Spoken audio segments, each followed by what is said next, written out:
Halo, kembali lagi di channel Papum. Ya, kali ini saya tidak naik mobil tempur ya. Sekali-sekali lah kita cari suasana beda ya. Ya, di sini pada episode ini saya berkesempatan untuk melakukan perjalanan dari kota Medan ke kota Dumai ya. Dimulai dari pukul 3 sore dari kota Medan. Ya, estimasi kalau lancar itu sampai Dumai ya kurang lebih jam 9 pagi lah, jam 9 jam 10 pagi, karena memang rencana tengah malam saya akan beristirahat di mana nanti akan sampai nanti tengah-tengah kayak gitu, tengah malam saya mau coba tidur dulu kayak gitu ya, demi safety. Jadi saya mau cerita pengalaman saya ya, setelah beberapa waktu yang lalu kecelakaan itu ya. Pada saat itu kan di video yang dulu kan saya kecelakaan di bulan 2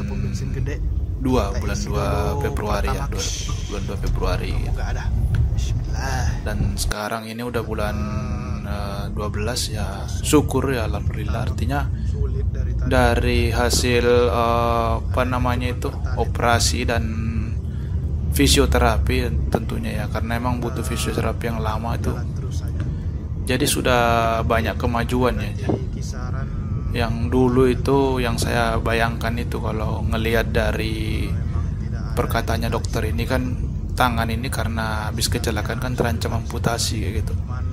Namun ya tadi ya berkat doa-doanya semua dan ya berkat ikhtiar yang udah dilakukan ya, akhirnya operasi berjalan lancar ya. Jadi 2 kali operasi itu karena lumayan lukanya sangat besar, robek dalam kayak gitu.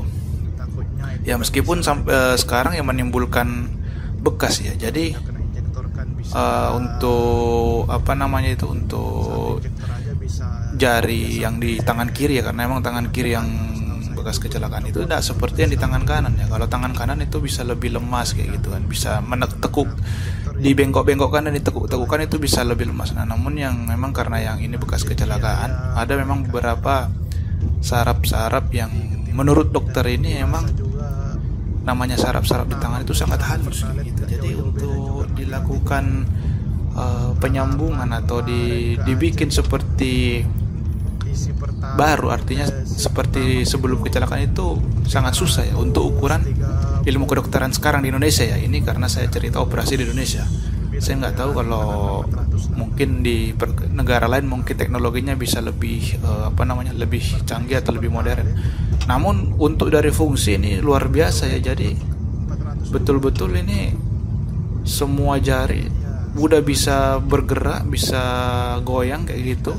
Plus ya udah bisa merasakan ya. Jadi saya juga baru tahu itu rupanya kan saraf itu dia ada 2 rupanya yang di badan itu. Ada saraf yang merasakan, sensor, ada yang penggerakan yang motor ya. Jadi tulang itu yang sebagai kayak matriksnya kayak gitu. Jadi kayak yang dipakai buat tumpuan lah kayak gitu. Nah, jadi sarafnya itu yang menggoyangkan tulang itu biar sesuai kayak gitu kan. Dia bisa mencengkram dan lain-lain. Nah, dibantu dengan otot kayak gitu. Nah, inilah yang saya sangat bersyukur karena ya berkat operasi yang lancar itu akhirnya saya udah bisa kembali lagi nyopir seperti biasa kayak gini ya. Karena emang kebanyakan waktu saya ini di jalan ya, lulusan S2 sekolah sopir gitu. Jadi mau udah mau memang hidup ini banyak juga dihabiskan di jalan gitu. Nah, dan pada saat memang beberapa ini ada keterbatasannya, namanya juga bekas operasi, tapi tidak menjadi masalah kayak gitu. Bayangan saya dulu begitu ini operasi itu kayaknya sudah berat sekali ya, karena nggak jauh daripada saat saya kecelakaan itu. Kebetulan ada juga rekan saya yang kecelakaan kayak gitu. Dia kecelakaan bis juga. Nah, naasnya ya itulah namanya, mungkin ada Allah punya rencana lain ya, kita nggak tahu. Jadi sampai tangannya diamputasi gitu. Dari info dokternya itu harus diamputasi. Dan di situ saya bersyukur sekali ya, karena kenapa ya? Saya membayangkan kalau tangan kiri ini sampai diamputasi, ya seperti apa kalau mau megang perseneling kan kayak gitu. Apalagi saya sering nyopir kayak gitu.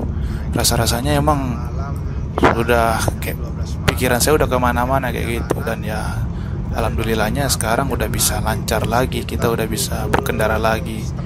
Dan saya sangat menikmatin yang namanya perjalanan seperti ini. Jadi apalagi perjalanan-perjalanan jauh kayak gini tuh, kalau dibilang naik pesawat atau naik kendaraan darat, jujur saya lebih suka milih kendaraan darat. Kenapa? Ya karena kita bisa menikmati setiap jengkal perjalanan kita ya. Beda kalau kita naik pesawat kayak gitu. Di pesawat kita nggak bisa menikmati, ya kita juga bisa menikmati, kita melihat langit dan lain-lain. Tapi begitu sudah kita terbang di ketinggian tertentu, yang nampak hanya awan saja gitu. Berbeda dengan kita kalau naik kendaraan darat gitu, semua kita bisa lihat ya, mulai dari lika-liku di jalan itu, ada yang antri BBM seperti di sini, ada yang ya kalau naas, ada yang kecelakaan kan ya. Itu sekaligus peringatan buat kita kan, agar lebih ya selalu zikir ya namanya dalam perjalanan. Jangan sampai kita menghayal kayak gitu, apalagi kalau kita jadi pengemudinya.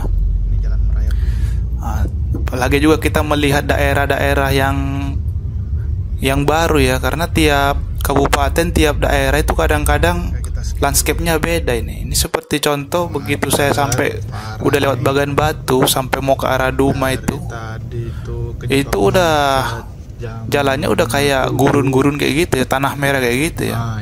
Itu menurut saya itu hal yang menarik ya, artinya masih di daratan yang sama, daratan Sumatera, namun sudah suasananya udah kayak suasana di, kalau kita sering lihat film cowboy itu western kayak gitu. Jadi gersang kayak gitu ya, yang ada hanya tumbuhan ilalang kayak gitu. Itu menurut saya itu pengalaman tersendiri kalau kita lewat jalan darat kayak gitu. Nah ini saya kebetulan kena macet ya. Nah inilah yang namanya lika-liku perjalanan ini. Yang lagi apes, ya bukan juga apes sih, artinya lagi ada musibah. Ada truk sawit yang apa namanya itu mogok, akhirnya macet sampai beberapa kilometer. Jadi yang tadinya 2 lajur jadi 1 lajur masing-masing dari arah Medan dan dari arah Pekanbaru. Akhirnya sih berhasil juga terurai, cuman cukup lama ya, dari pagi sampai jam 9 itu kurang lebih hampir 2 jaman lebih itu baru terurai. Nah, otomatis kita akan sedikit ngaret kalau sampai ke kota Dumai, tapi ya enggak apa-apa ya, karena ini saya juga berangkat pas hari Jumat ya. Memang nanti kalaupun ini kita istirahat lagi, kita sekaligus ya mandi dulu kan, namanya udah hari Jumat kayak itu, sebelum Jumatan.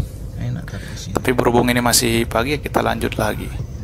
Dan kembali lagi nih ke cerita pasca operasi ya. Jadi juga buat teman-teman ya, artinya mungkin ada yang mengalami nasib seperti saya. Artinya apa ya, kita dalam hal lagi tertimpa ini musibah ya, mau tidak mau ya kita harus harus ikhlas ya. Mungkin ada yang nasibnya mungkin lebih ini dari saya, lebih berat mungkin ujiannya ya. Tapi itu tadi ya, mungkin dengan kita ikhlas itu, dengan kita husnuzon atau berpikir yang baik, yang berpikir positif kayak gitu ya, itu insya Allah ada hikmahnya di balik itu semua ya. Dan saya pun merasa pasca kecelakaan ini, artinya apa ya, betul-betul kita lebih mensyukuri ya. Artinya setiap hari, setiap hal itu betul-betul kesehatan itu nggak ada nilainya ya.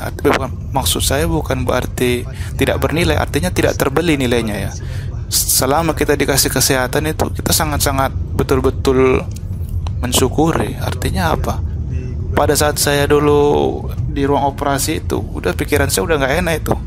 Ya apa gunanya punya mobil, punya apa dan seterusnya, kalau nggak bisa kita nikmati dan seterusnya. Begitu kita punya sehat, kita bisa naik lagi, kita bisa nyopir lagi, kita bisa naik motor lagi dan seterusnya. Kita bisa bekerja dengan seperti biasa kayak gitu. Nah, jadi ya kembali lagi jadinya ke diri kita masing-masing, bagi sejauh mana kita akan mensyukuri apa yang sudah terjadi ya.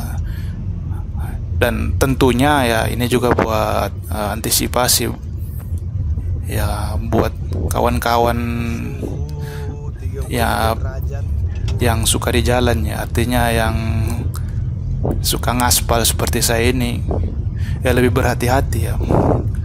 Kita mau naik motor sampai naik mobil, naik apapun moda transportasinya, ataupun kita jadi penumpang ya kan, ya kita harus hati-hati, terutama apalagi kalau kita sebagai pengemudi ya. Ya kadang-kadang setelah saya kayak gini, merasakan kayak gini, rasa-rasanya juga wah, ngelihatnya ugal-ugalan kita malah ngeri sendiri kayak gitu, malah ngeri sendiri, kok bisa kayak gitu kan, orang bisa ini apa nggak takut kayak gitu. Kita aja yang udah ngalamin kecelakaan, meskipun bukan kita yang jadi pengemudi pun udah takut kayak gitu.